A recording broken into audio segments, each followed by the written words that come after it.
잠언 강의 네 번째, 하나님은 지혜를 세 곳에 심어 놓으셨다. 이것이 오늘 말씀의 주제입니다. 여호와를 경외하는 것이 모든 지혜와 지식의 근본입니다. 하나님께로부터 지혜와 지식의 원천을 찾을 수가 있습니다. 오늘 말씀은 지혜의 원천에 대한 말씀인데, 하나님께서는 하나님 자신뿐만 아니라 우리의 실생활에서 지혜를 접할 수 있는 길들을 보여주셨다라는 것입니다. 하나님이 지혜를, 진리를 숨겨놓으신 곳이 어디인가 알고 지혜를 풍성히 누리는 귀한 하나님의 종들이 되기를 기원합니다. 지혜는 어디에 그 원천이 있을까? 어디에 하나님이 지혜를 숨겨놓았을까? 심어 놓으셨을까? 첫 번째, 너무나 당연히 지혜와 지식, 진리는 하나님 안에 있습니다. 오늘 본문 1장 7절 보십시오. 여호와를 경외하는 것이 지식의 근본이거늘 미련한 자는 지혜와 훈계를 멸시하느니라. 과학자는 나무를 분석하고 떨어지는 사과를 보고 만유인력의 법칙 등 자연현상을 보고 법칙을 발견해내는 게 과학자들입니다. 시인들은 나무와 꽃들을 보고 노래를 합니다. 그런데 신앙인은 나무를 보고 꽃을 보고 그 나무를 존재케 하니 꽃을 아름답게 만든 본질의 창조주가 누구인가를 찬양하는 사람이 신앙인입니다. 과학자는 우리를 참 편안하게 만들어줍니다. 그리고 시인들은 우리가 인간임을 느끼게 해줍니다. 그런데 신앙인은 만물의 본질을 말해주면서 진정한 지혜가 어디 있는가, 그것을 우리에게 말해주는 것이 신앙인입니다. 하나님은 지혜를 하나님 안에 심어 놓았습니다. 하나님을 경외하는 지혜와 지식이 모든 지혜의 원천이요, 이것을 모르고 다른 모든 것을 안다 할지라도 아무 소용이 없는 최고의 지혜, 그것은 여호와를 인정하고 찬양하고 경외하는 지혜. 이것은 잠언을 통해, 아니 신구약 성경 모두를 통해 끝없이 반복되고 있는 하나님의 진리의 말씀입니다. 그런데 하나님은 그 지혜의 원천을 이렇게 하나님 안에만 넣어놓은 것이 아니라 펼쳐놓았습니다. 심어놓았습니다. 그것은 두 번째로 하나님의 지혜의 원천, 하나님이 지혜를 심어놓은 것은 부모의 권위 밑에 하나님의 지혜를 숨겨놓았다라는 것입니다. 심어놓았다라는 것입니다. 하나님은 부모 밑에 진리의 말씀 그리고 지혜의 원천들을 심어놓았습니다. 오늘 본문 서론격 다시 8절 9절 보십시오. 내 아들아, 내 아비의 훈계를 들으며 내 어미의 법을 떠나지 말라. 이는 내 머리에 아름다운 관이요 내 목에 금사슬이니라. 이 말씀은 흔히 듣는 효도해라, 부모님 말씀 잘 들어라 하는 차원의 것을 넘어갑니다. 아비의 훈계를 듣고 어미의 법을 떠나지 말라. 이것은 하나님이 권위의 중요성을 가르쳐 줍니다. 하나님은 권위를 통해서 이 세상의 질서와 공동체를 유지해 나가십니다. 권위를 처음 배우는 게 어디죠? 가정, 부모님에게입니다. 부모님의 권위, 아버지의 권위, 어머니의 권위, 아버지의 지혜의 말, 어머니의 훈계의 말, 그걸 들음으로써 우리는 권위를 배워가고 그걸 통해서 학교에서, 가정에서, 직장에서 권위에 순종하는 법을 배우며 사회생활 또한 우리의 일생을 살아가게 됩니다. 하나님은 권위가 중요하다, 하나님은 권위를 통해서 일하신다는 것을 바로 이렇게 말씀하시는 것입니다. 권위와 권위주의는 다릅니다. 영어 문화권에서도 어서로테티브와 어서로테리안, 다시 말해서 권위 있는과 권위주의적인 이 둘의 단어의 차이를 엄격하게 구별합니다. 권위는 성경적입니다. 하나님께서는 권위와 권세를 하나님께로부터 주셨다고 말합니다. 권위가 무너지잖아요. 공동체가 무너집니다. 교회에서요, 나라에서요, 가정에서요, 아버지의 권위가 없어지면 그야말로 콩가루 집안이 됩니다. 권위가 없어지고 무너지면 공동체는 무너지게 돼 있습니다. 또한 공동체의 질서가 유지되지 않습니다. 하나님은 권위를 통해서 일하시고 권위를 통해서 역사하십니다. 마귀의 공격의 비가 끝없이 내리고 있습니다. 보십시오. 비가 내리고 있어요. 그 비를 피하기 위해서 우산을 쓰지 않습니까? 마귀는 공격의 비를 내리는데 우산을 쓰고 있으면 좀 막을 수가 있습니다. 그 우산이 뭐냐면 부모님의 권위입니다. 권위를 싫다고 우산을 접어버리면요, 마귀의 공격을 직접 당하게 됩니다. 그래서 하나님은 성경을 통해 권위에 순종하는 법, 순종이 너희 삶의 시작이다라고 말합니다. 보십시오. 로마서 13장 1절. 각 사람은 위에 있는 권세들에게 복종하라. 권세는 하나님께로부터 나지 않음이 없나니 모든 권세는 다 하나님께서 정하신 바라. 권위에 순종하는 법. 그래서 공동체 생활을 하고 하나님의 지혜를 찾아가는 법. 그것이 하나님이 우리에게 부모님을 세워주시고 부모님 밑에 하나님의 지혜와 진리의 아름다움을 심어놓으신 이유입니다. 권위는 뿐만 아니라 우리에게 힘을 줍니다. 특히 위기 때 나라에 권위 있는 원로가 있느냐 없느냐, 그것은 큰 차이가 납니다. 노마지지라는 말이 있잖아요. 늙은 말은 가는 길을 압니다. 전부 눈이 내려서 허벌판인데도 늙은 말은 고향으로 돌아가는 법을 압니다. 권위 있는 원로가 있느냐, 그것은 나라에, 가정에, 교회에 넌 굉장히 중요한 것입니다. 저는 사회학 책을 보면서요, 지금과 같은 첨단 민주주의 시대에 왕이 다스리는 나라는 아니지만 아직도 국왕제도를 두고 있는 나라들을 많이 봅니다. 그 이유가 뭘까? 심리는 뭐고 무슨 유익이 있을까?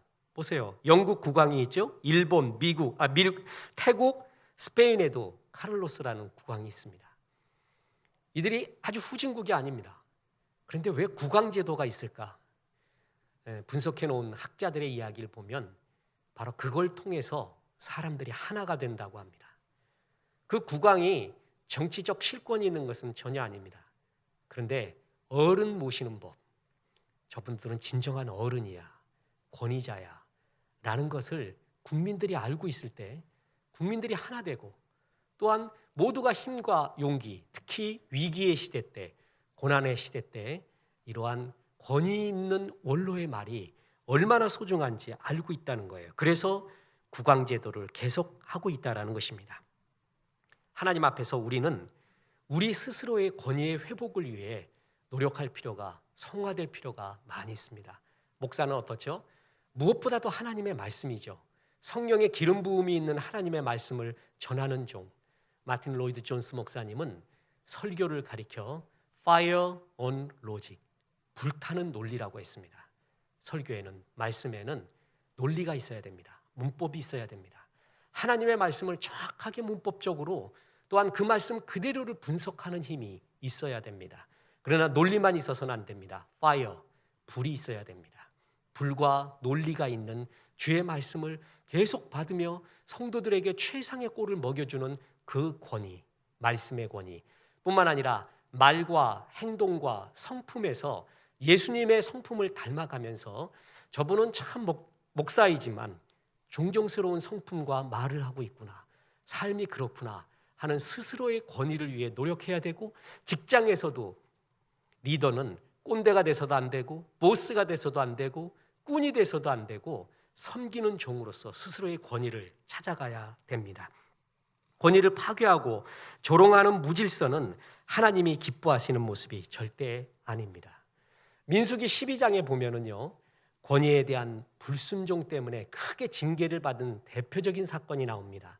모세가 구스 여인을 취하자 미리암이 그거를 비방하고 나섭니다. 건의할 수는 있겠죠. 그런데 뭐라고 하냐면, 하나님이 모세 당신에게만 말합니까? 나에게도 말합니다. 넘지 말아야 될 교만의 선을 크게 넘어버립니다. 하나님은 크게 그를 징계합니다. 권위를 무시하는 행동, 그것은 결코 하나님이 기뻐하는 것이 아닙니다. 권위는 존중돼야지 공동체가 유지되고 질서가 유지됩니다. 그 권위의 시작을 부모에게서 배우기 시작을 합니다. 저는 부사역자를 보거나 다른 사람을 봐도 저 사람이 부모에게 어떻게 대하는가를 봐요. 부모님을 사랑하는가, 마음으로 하는가, 그거 보면 그 뒤에 압니다. 그 뒤에 다른 곳에서 다른 권위자들에게 어떻게 대하는가를 알 수가 있습니다. 그래서 하나님은 부모님 밑에 부모님의 훈계와 부모님의 삶에 하나님의 지혜와 진리를 심어 놓으셔서 그것을 순종하는 법을 배우면서 하나님의 지혜를 깨달아가게 했다라는 것입니다. 권위는 이토록 존중되어야 하는 것이지만 권위주의는 잘못된 것입니다. 아저씨를 흔히 애칭으로서 아재라고 부릅니다. 나이가 들어서 세상 풍속을 잘 따라가지는 못합니다. 느린 몸과 굼뜬 마음이지만 늘 반성하고 배우고 소통하려고 어설픈 몸짓을 하고 있는 것을 아재라 그러잖아요. 아재는 참 사랑스러운 애칭이에요. 근데 이 아재에게서 권위주의가 합쳐지면 그거를 꼰대라고 합니다. 꼰대는 정말 밉습니다. 권위주의는 권위라는 좋은 것을 가지고 자기의 유익이 되도록 권위를 사용하는 겁니다. 하나님께서 주신 귀한 권위를 가지고 틀린 것을 폭압적으로 강요하는 것이 권위주의입니다. 자신의 지위나 역할을 이용해서 위압적인 권력을 행사하는 권위주의, 이것은 악한 것입니다. 마지막 때에 악한 마귀는요, 권위와 권위주의를 혼돈하게 만듭니다. 그래서 존중되어야 될 권위마저도 저거는 권위주의다라고 혼란을 시켜서 전부 파괴하는 식으로 우리를 공격합니다. 다시 말합니다. 권위가 무너지면 내가 무너지는 것입니다. 우리가 살고 있는 이 시대를 가리켜 포스트 모던이라고 합니다. 포스트 모던을 특정짓는 여러 가지의 형태들이 있는데 그 중에 하나 대표적인 게 파괴와 해체입니다. 철학, 예술, 문학, 또한 모든 사회에서 파괴와 해체라는 좋은 말로 말하면은 딱딱해진 편견, 딱딱해진 껍질을 깬다라는 좋은 의미이지만 이것이 잘못된 방향으로 나가면 모든 것을 파괴하고 해체합니다. 특히 권위를 다 파괴하고 해체합니다. 누가 말해도 듣지 않습니다. 그리고 자기가 제일 옳다고 합니다. 이것이 성경이 말하는 말세의 특징이기도 합니다. 말세의 특징을 잘 말해주는 디모데후서 3장 1절 2절에 보면 이런 구절이 나옵니다. 너는 이것을 알라. 말세에 고통하는 때가 이르러 사람들이 자기를 사랑하며 돈을 사랑하며 자랑하며 교만하며 비방하며 부모를 거역하며 감사하지 아니하며 거룩하지 아니하며 사랑하지 말아야 될 걸 사랑해요. 그리고 무너뜨리지 말아야 될 걸 무너뜨리고 있습니다. 자기 사랑하고 돈 사랑하고 자랑하고 교만하고 비방하고 특히 부모를 거역하며 모든 권위를 다 무시한다라는 것입니다. 무시해서 자기 멋대로 사는 거예요. 권위 깨는 것을 자유라고 생각을 합니다. 다시 말합니다. 권위는 좋은 것입니다. 성경적입니다. 권위주의는 나쁜 것입니다. 그런데 마귀는 말세 이 권위와 권위주의를 혼돈시킵니다. 그래서 깨지 말아야 될 것, 존중해야 될 권위마저도 다 무너뜨리는 것을 자유요, 진정한 자기의 발전이라고들 이렇게 혼란을 줍니다. 그래서 포스트 모던 시대, 우리의 시대의 특징 중에 하나는 기준, 준 것들이 자꾸 파괴되고 해체가 됩니다. 심하게 나가면 성경이 무슨 준 것들이냐? 우리에게 기준이 될 수 있느냐? 하나님이 기준이 될 수 있느냐? 이런 식으로 나갑니다. 그래서 자기가 제일 옳대요. 그것이 사사시대의 모습 아닙니까? 사사기 17장 6절에 보면 사사시대의 가장 악하고 비성경적이고 문제되는 사사의 전체를 관통하는 구절이 나옵니다. 그때에는 이스라엘의 왕이 없었으므로 사람마다 자기 소견에 옳은 대로 행하였더라. 왕이 없었대요. 왕정 국가가 아니라서 문제다라는 의미가 아닙니다. 진정한 권위자, 진정한 리더, 최고의 리더는 누구죠? 이스라엘의 왕, 하나님입니다. 그리고 그 하나님이 주시는 말씀입니다. 그런데 왕을 거부합니다. 이스라엘의 왕이 없었으므로 각자 자기 소견에 옳은 대로 행하는 시대, 그게 사사시대의 암흑 모습이었습니다. 지금이 그러합니다. 악한 마귀는 권위를 깨물어서 사실은 자신을 깨게 만듭니다. 십계명 연구하는 유명한 구약학자가 한 말이 기억이 납니다. 우리는 인간이 율법을 어기면 우리가 율법을 무너뜨리는 것이 아니라 우리 자신을 무너뜨리는 것을 모르고 있구나. 하나님 말씀 지키지 않으면 말씀을 깬 게 아니라 자기를 깨고 있는 중이래요. 권위를 깨면 권위를 깬 게 아니라 자기의 안전과 자기의 아름다움을 깨고 있는 중입니다. 그걸 모르고 있구나. 그래서 이것을 너무나 잘 알고 있는 유대인들은 그들의 교육법에서 굉장히 중요시 여기는 것이 권위를 존중하는 겁니다. 자, 유대인은요, 자유의 상징, 창의력의 상징입니다. 추상적인 면과 구체적인 면을 전부 정복하고 있는 게 유대인입니다. 그 유대인들이 랍비의 권위를 얼마나 중요시 여기는지 모릅니다. 심지어는 책에 의하면 유대인들이 학살당할 때도요, 자기 자식보다 랍비를 살리기 위해 뇌물을 썼다고 할 정도입니다. 라파이, 스승, 권위 있는 스승이 없으면 우리 자녀도 우리나라도 우리도 없는 것이다. 그래서 그들을 존중하는 법 속에서 유대인의 힘이 나오게 됐다는 거예요. 랍비는 존경할 만하게 하나님의 말씀을 거의 다 외우고요, 특히 그 말씀이 실생활에 적용됐던 그 사례를 다 외울 정도로 정말 진정한 권위가 있었던, 유대인들이 존경했었던 그러한 인물들입니다. 그 권위에 대한 존중이 공동체를 지키고 있다는 것이죠. 그래서 랍비가 오면 어머니들은 어린아이 데리고 줄 서서 기도받는 것, 그의 말씀을 듣는 것, 어릴 때부터 랍비를 존경하는 법을 가르친다고 합니다. 그것이 유대인의 강하고 그리고 현실적인 승리의 기본이 됐다는 것입니다.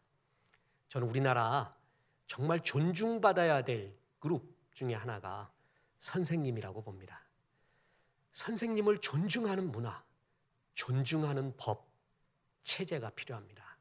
선생님이 무너지면 학교가 무너지고, 학교가 무너지면 자녀가 무너지는 것입니다.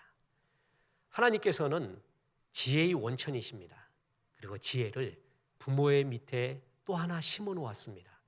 그 부모의 권위에 순종하는 법을 배우며 하나님의 실질적인 지혜와 지식에 가까이 갈 수 있도록 우리를 만들었습니다. 그리고 또 한 군데 심어 놓으셨는데 그것이 너무나 의외입니다. 그것은 바로 길거리라는 것입니다. 오늘 본문 1장 20절부터 보겠습니다. 지혜가 길거리에서 부르며 광장에서 소리를 높이며 시끄러운 길목에서 소리를 지르며 성문 어귀와 성중에서 그 소리를 발하여 이르되. 이 본문은요, 지혜가 여성으로 의인화되어 있습니다. 좋은 여자 설교자가 나타나서 막 큰 소리로 설득력 있게 외치는 생생한 모습으로 우리에게 지금 다가오고 있습니다. 그런데 그 지혜가 활동하는 영역, 지혜가 막 뿌려지고 있는 영역, 지혜가 말해지고 있는 영역이 뭐냐면 저 신비로운 깊고 깊은 산중에 있는 수도원이 아닙니다. 길거리였습니다. 광장이었어요. 시끄러운 길목, 성문 어귀, 그리고 성중으로 다양합니다. 특히 잠언 8장 2절 3절에 보면은요, 길가의 높은 곳, 네거리, 출입하는 문이 더해져 있습니다. 보세요. 잠언 8장 1절부터 보면 지혜가 부르지 아니하느냐, 명철이 소리를 높이지 아니하느냐, 그가 길가의 높은 곳과 네거리에 서며 성문격과 문 어귀와 여러 출입하는 문에 불러 이르되. 각양각색 사람들이 막 지나다니는 거리, 다양한 사람이 만나고 사귀고 있는 광장, 높은 곳, 출입하는 문, 한마디로 지혜는 개방적입니다. 누구에게나 개방되어 있고 공개적으로 초청합니다. 지혜가 부르지 않느냐 할 때 그 부르다가 히브리어로 라난인데 그것은 크게 외치다입니다. 어떻게 해요? 삶의 현장, 일상 속에서 누구나 듣도록 개방되어 있고 큰 소리로 외치는 간절함과 안타까움이 있는 것, 그것이 하나님이 길거리에 심어놓은 지혜의 한 단면입니다. 진리는 은폐되지 않습니다. 어렵지 않습니다. 여러 사람에게 공개적으로 개방적으로 모두에게 선포됩니다. 그런데 그와 반대로 음녀가 있습니다. 잠언 1장 20절부터는 지혜의 여인 설교자로 등장시켜서 지혜를 의인화시켰다고 하지 않습니까? 굉장히 생생합니다. 이 반대되는 것, 잠언의 표현 기법, 잠언의 설득 기법 중에 하나가 반대를 항상 대조를 이룬 거예요. 이 지혜로운 설교자, 왜 반대의 여인이 있는데 그게 바로 음녀입니다. 근데 그 음녀의 특징은 뭐냐면 은밀하게 말합니다. 그리고 밤에 데리고 갑니다. 자, 보세요. 잠언 7장 8절. 그가 거리를 지나 음녀의 골목 모퉁이로 가까이 하여 그의 집 쪽으로 가는데 저물 때 황혼 때 깊은 밤 흑암 중에라. 진리는 모두가 들을 수 있도록 공개합니다. 쉽게 이야기합니다. 저는 전도하는데 어느 교회에서 나왔어요. 우리 교회는 어느 교단에 속했고 어디에 있습니다. 다 이야기합니다. 이단은 어떤 줄 아십니까? 살짝 불러냅니다. 야, 목사님한테 말하지 마. 네 교회 성도한테 말하지 마. 나하고 3개월만 공부하자. 5개월만 공부하자. 은밀해요. 밤에 데리고 가요. 은밀한 곳에 가요. 그곳 간판이 뭔지도 몰라요. 뭐 하는 곳인지도 몰라요. 이런 류의 음녀는 이렇듯 은밀하고 밤중에 사람들을 꿰어내요. 근데 하나님은 길거리에서 누구나 들을 수 있도록 이야기합니다. 초대교회에 영지주의라는 강력한 이단이 있었습니다.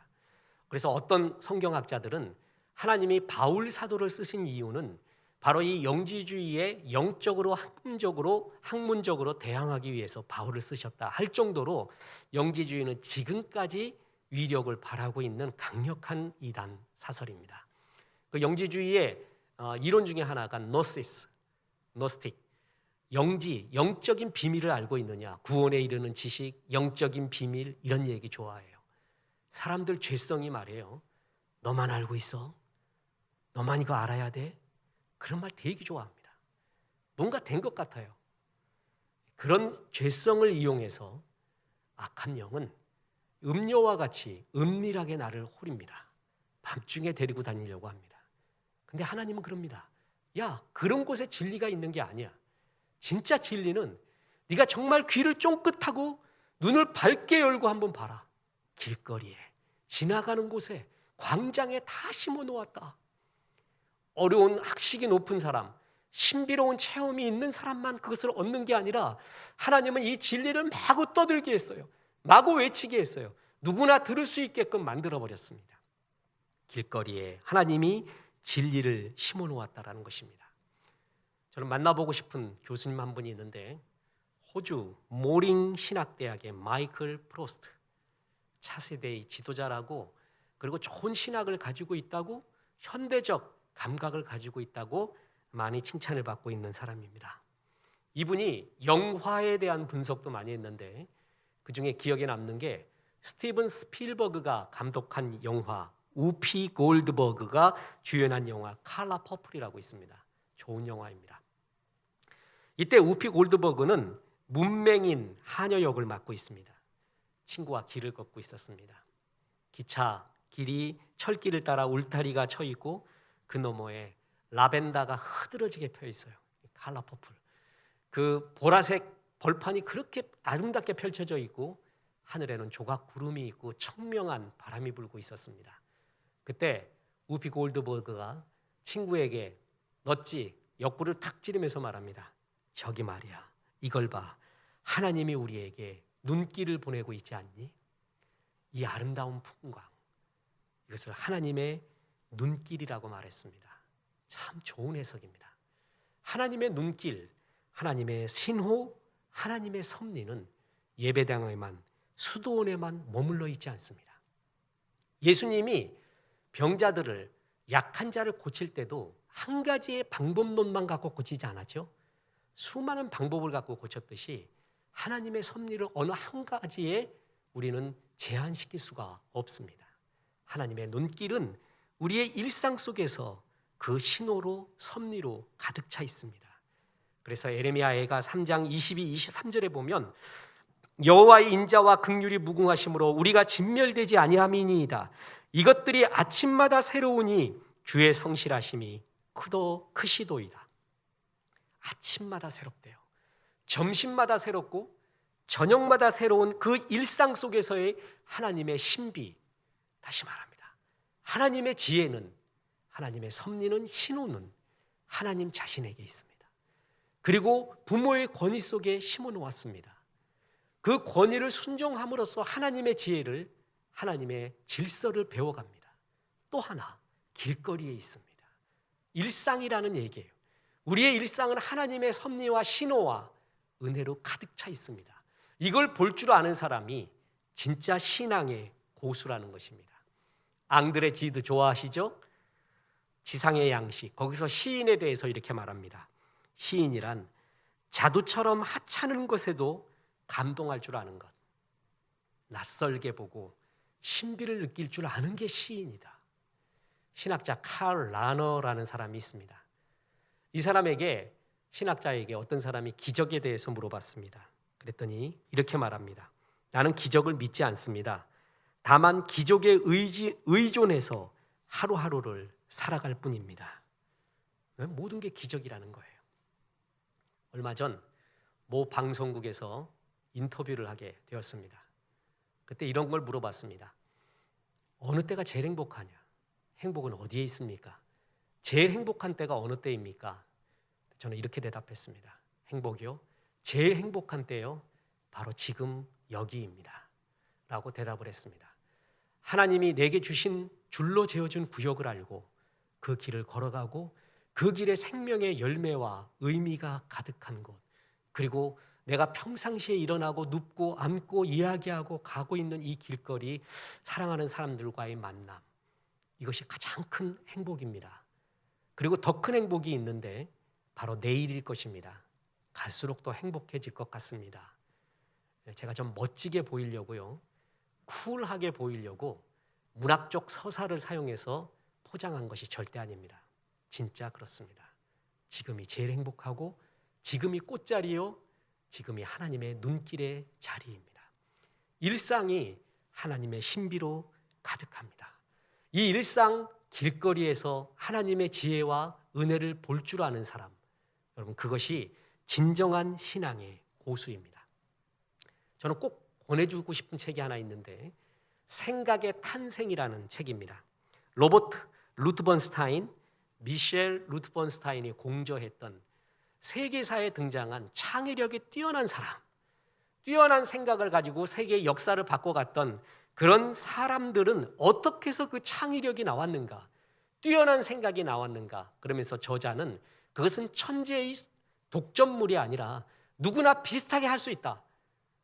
천재적 사고를, 창의적 사고를 비슷하게 하고 있다고 그러면서 그들이 했었던 사고를 13가지의 유형으로 분석을 했어요.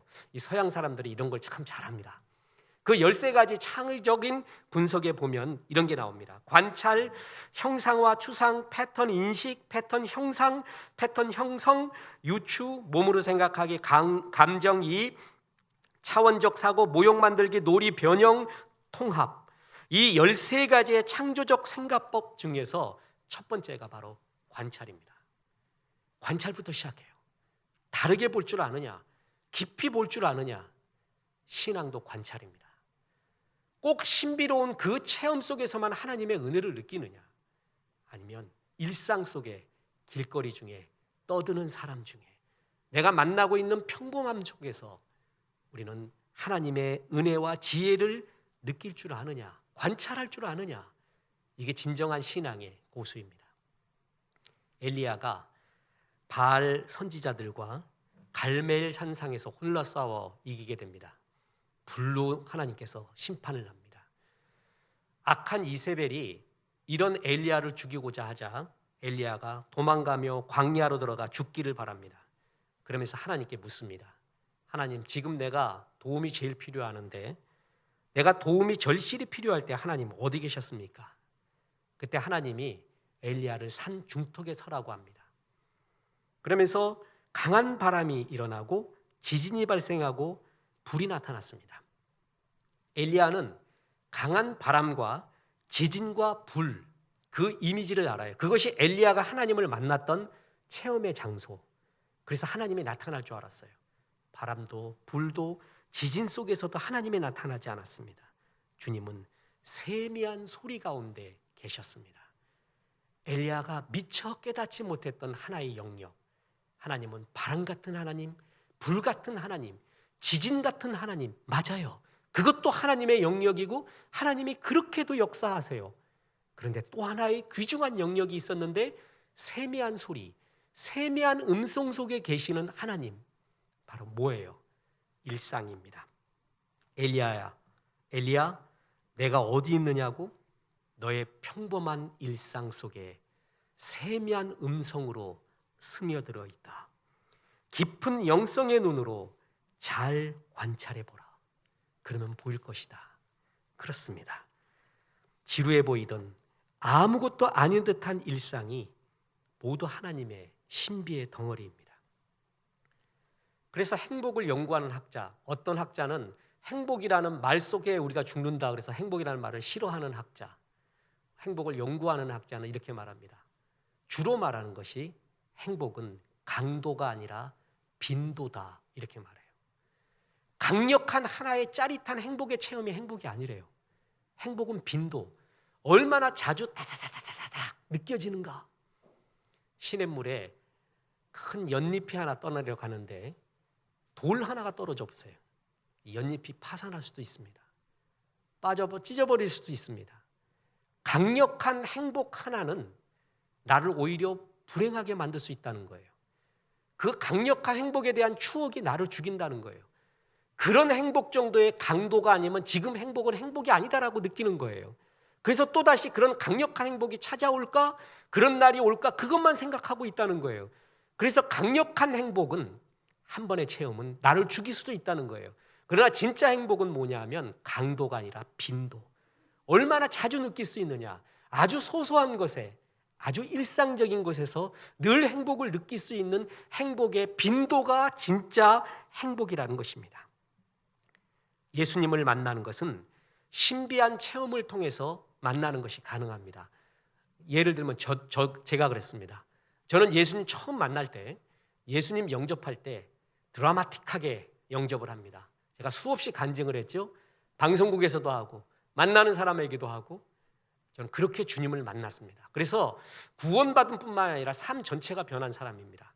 신비한 체험, 신비한 것을 통해 주님이 나를 만나줄 수 있습니다. 그러나 그것만이 아닙니다.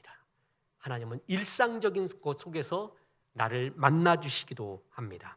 대표적인 예가 베드로입니다. 예수님은 어느 곳에나 사람 모이는 곳은 다 하나님의 말씀을 증거했습니다. 회당에서, 길거리에서, 바닷가에서 하나님의 말씀을 증거할 때 가장 효과적인 전달 방법 중에 하나가 배에 오르는 거였어요. 그때 그 배가 누구의 배였어요? 베드로의 배였습니다. 베드로야, 그대의 배를 좀 사용하자. 그것이 인연이 되어 주님을 만납니다. 그리고 깊은 곳까지 가게 된 거예요. 아주 일상적인 내 삶의 현장에서 주님이 베드로를 만나주신 것입니다. 저는 아까 마이클 프로스트의 이야기를 했습니다. 그 교수가 쓴 일상 하나님의 신비는 우리의 경건서적 추천 도서로서 수없이 말했습니다. Eyes wide open, 눈 크게 여십시오. 그래서 seeing God in the ordinary, 일상 평범한 것에서 하나님을 보십시오. 그것이 그것의 주제입니다.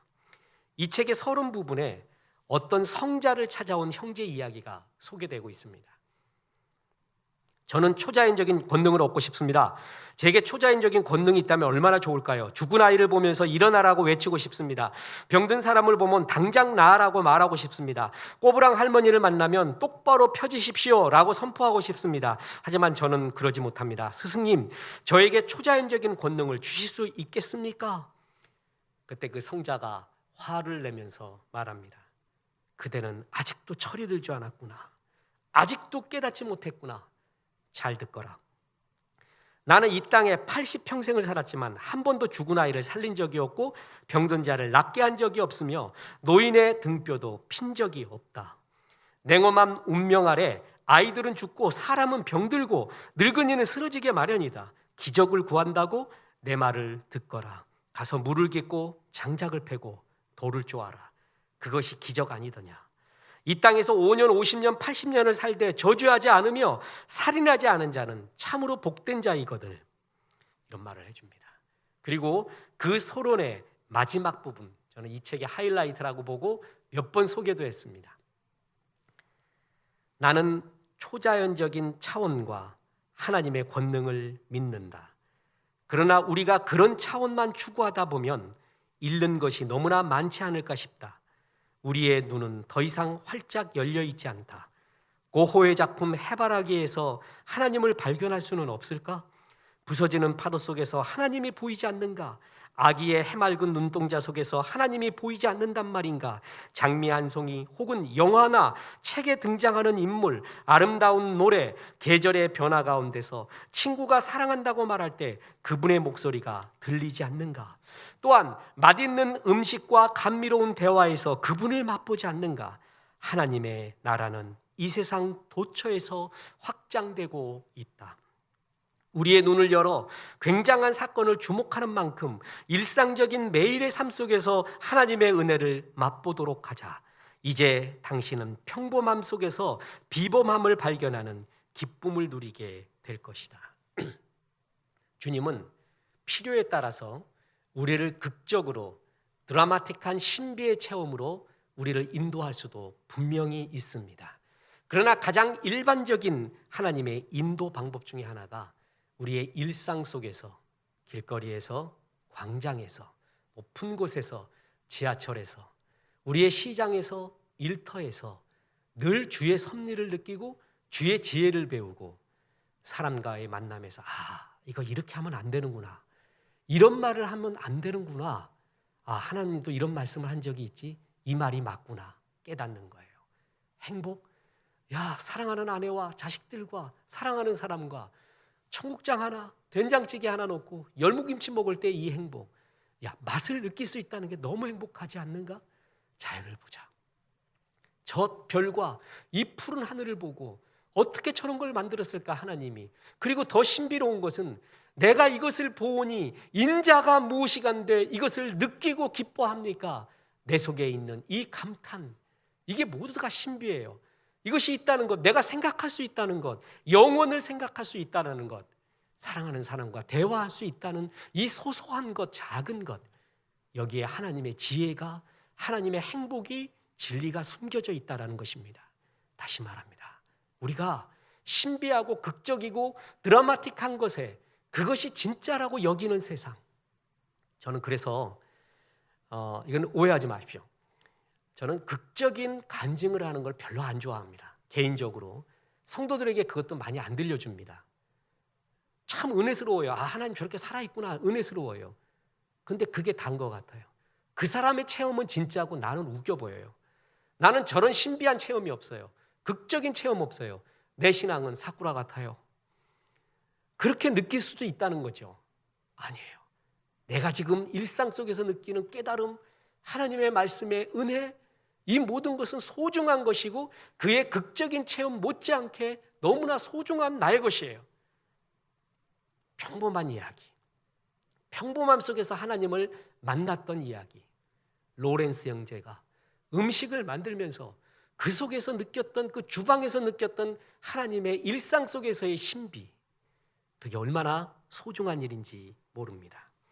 그러므로 우리는 일상을 접하면서요, 데살로니가 성도들의 자세와 같이 일상을 대할 때 우리는 일상 속에, 길거리 속에 크게 외치고 있는 주의 음성을 날마다 들을 수가 있을 것입니다.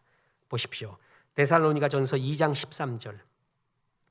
이러므로 우리가 하나님께 끊임없이 감사함은 너희가 우리에게 들은 바 하나님의 말씀을 받을 때 사람의 말로 받지 아니하고 하나님의 말씀으로 받음이니 진실로 그러하도다. 이 말씀이 또한 너희 믿는 자 가운데서 역사하느니라.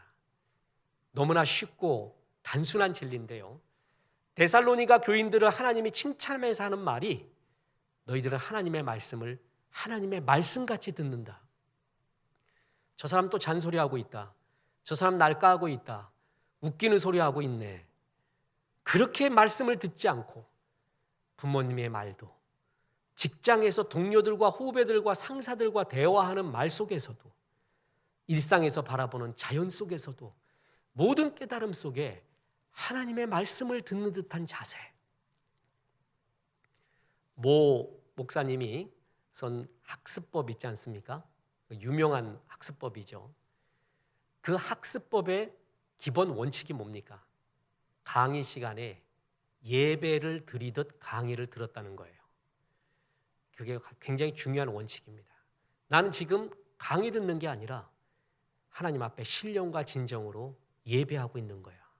그래서 하나도 놓치지 않고 쓰면서 맨 앞자리에서 사모하는 마음으로 들었다. 그게 뭐뭐뭐 학습법의 핵심 중에 하나입니다. 그게 진짜 고수입니다. 일상에서 하나님이 어떤 말을 하는가, 이 만남에서, 이 느낌에서 무슨 말씀을 나에게 하고 있는가, 잔소리가 아닌, 그의 말이 아닌 하나님의 말씀을 듣는 듯한 자세. 목사님 아무거나 다 들어서 되겠어요? 분별력 달라고 해야죠. 나중에 잠언에 나오는 지혜 중에 하나가 분별력입니다. 그때의 주제가 될 것입니다. 그러나 정말 이 가운데서도 주님은 말씀할 수 있다라는 것. 하나님 자체가 지혜의 원천입니다. 부모의 권위가 지혜의 원천입니다.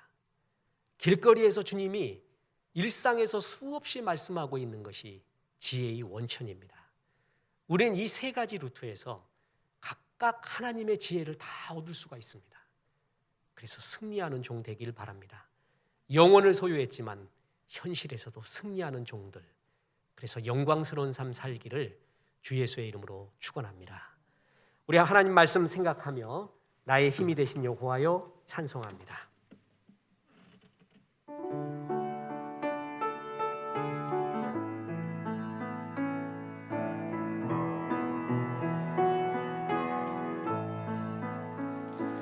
나의 힘이 되신 여호와여,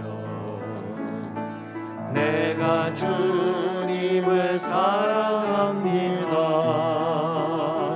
주는 나의 반석이시며 나의 요새 되시라. 주는 나를 건지시는 나의 주, 나의 하나님, 나의 피할 바위시요 나의 방 되시라. 나의 하나님,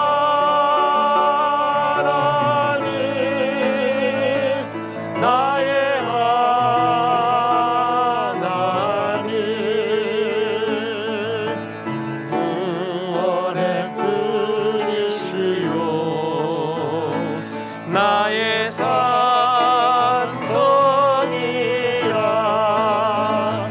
나의 하나님,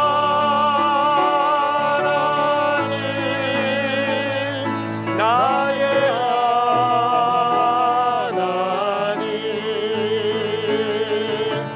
그는 나의 여호와, 나의 구세주. 이제는 우리 구주 예수 그리스도의 은혜와 하나님의 크신 사랑과 성령님 하나님의 지혜가 하나님과 부모님과 길거리에서 넘쳐남을 말씀하심이 이 말씀에 아멘하며 주의 말씀을 받아 지혜로운 백성으로 살기로 기도한 성도들에게 함께 하셔서 이제부터 끝날까지 크신 영광 받으시옵기를 우리 구주 예수 그리스도 이름으로 축원하옵나이다. 아멘.